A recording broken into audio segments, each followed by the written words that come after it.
بسم الله الرحمن الرحيم سبح اسم ربك الأعلى الذي خلق فسوى والذي قدر فهدى والذي أخرج المرعى فجعله غثاء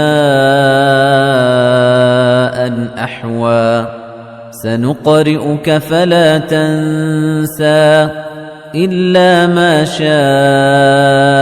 الله إنه يعلم الجهر وما يخفى ونيسرك لليسرى فذكر إن نفعت الذكرى سيذكر من يخشى ويتجنبها الأشقى الذي يصلى النار الكبرى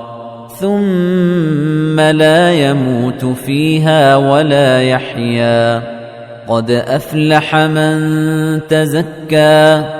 وذكر اسم ربه فصلى بل تؤثرون الحياة الدنيا والآخرة خير وأبقى إن هذا لفي الصحف الأولى صحف إبراهيم وموسى